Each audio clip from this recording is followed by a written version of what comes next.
नमस्ते दोस्तों, आज हम लेते हैं राज्यसभा। राज्यसभा पीटी के लिए बहुत महत्वपूर्ण चैप्टर होता है और इससे क्वेश्चन आते रहता है। ये पहला क्वेश्चन जो आता है इसका कि राज्यसभा से अधिकतम सदस्यों की संख्या कितनी हो सकती है। तो अधिकतम सदस्यों की संख्या जो है 250 हो सकती है और वर्तमान में यह 245 है। और इसके सदस्यों की संख्या तीन टाइप से इसके सदस्यों की संख्या निर्धारित किया जाता है। पहला तो राज्य से, दूसरा होता है केंद्रीय शासित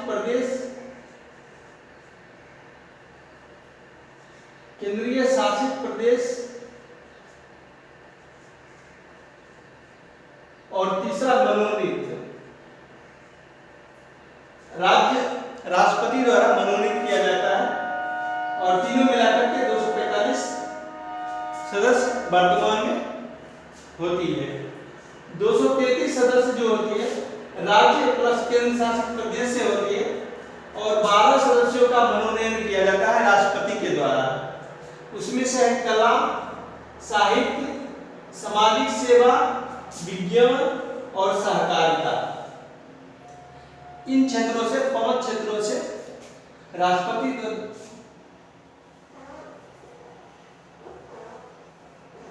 4 क्षेत्रों से कला, साहित्य, सामाजिक सेवा और विज्ञान, ये 4 क्षेत्रों से राज्यसभा में मनोनीत किया जाता है। अब देखते हैं आगे कि यह अस्थायी सदन है। राज्यसभा कभी विघटित नहीं होता है, इसका विघटन नहीं होता है कभी। ये क्वेश्चन पीटी में पूछता है। राज्यसभा अस्थायी सदन है और इसका कार्यकाल 6 वर्ष होता है और प्रत्येक 2 वर्ष पर 1/3 सदस्यों, 1/3 सदस्यों का निर्वाचन होता है। और इसका निर्वाचन जो होता है अनुपातिक आधार पर एकल संक्रमणीय मत पद्धति द्वारा होता है। ये क्वेश्चन पीटी में पूछता है। चुनाव की विधि क्या है?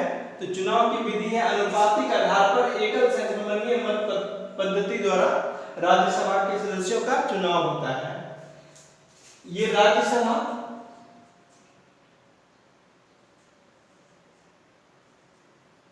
और विधान परिषद, राष्ट्रपति, उपराष्ट्रपति, ये चारों जो होता है, चारों का चुनाव होता है इसी आधार पर होता है, अनुपातिक आधार पर एकल संक्रमणीय मत पद्धति द्वारा होता है। यह अप्रत्यक्ष चुनाव है। ये क्वेश्चन परीक्षा में पूछता है।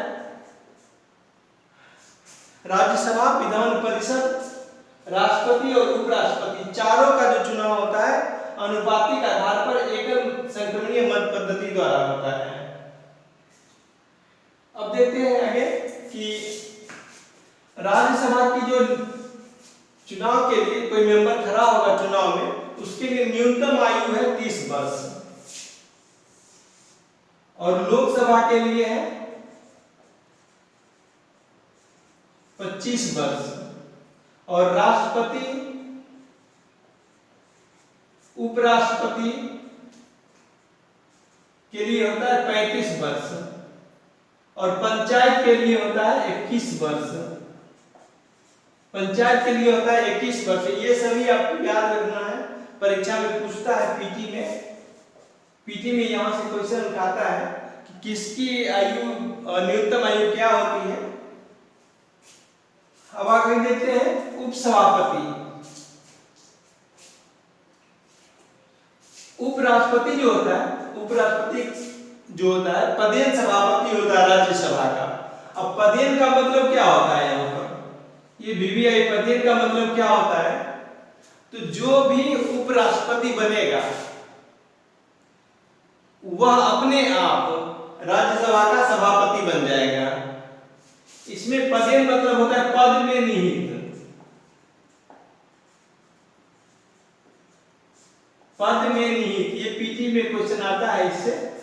उपराष्ट्रपति पदेन सभापति होता है राज्यसभा का, और ये पदेन मतलब होता है पद में निहित, मतलब जो भी व्यक्ति उपराष्ट्रपति के रूप में चयनित होगा, निर्वाचित होगा, वह अपने आप राज्यसभा का सभापतित्व करेगा।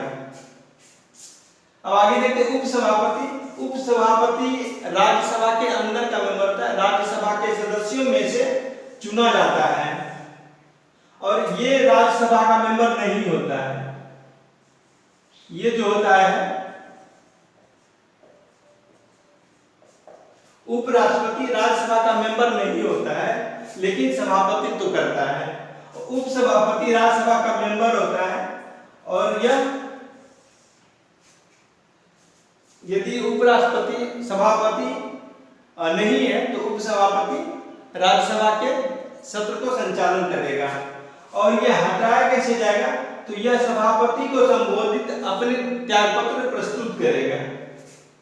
यह सभापति को अपना त्यागपत्र देगा और जब इसे हटाया जाएगा तो राज्यसभा के समस्त सदस्यों के बहुमत से इसे हटाया जाएगा।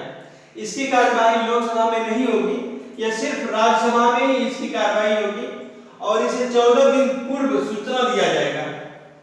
14 दिन पूर्व सूचना दिया जाएगा उपसभापति को और इस समय राज्यसभा में हटाने का जो संकल्प विचाराधीन होता है तो उपसभापति उसका संचालन नहीं करेगा, पीठासीन अधिकारी नहीं होगा। तो यहाँ हम देखते हैं कि उपसभापति सभापति को त्यागपत्र देता है।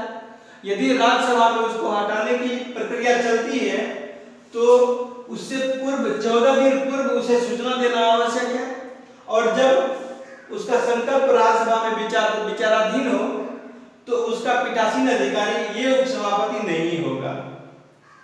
Thank you.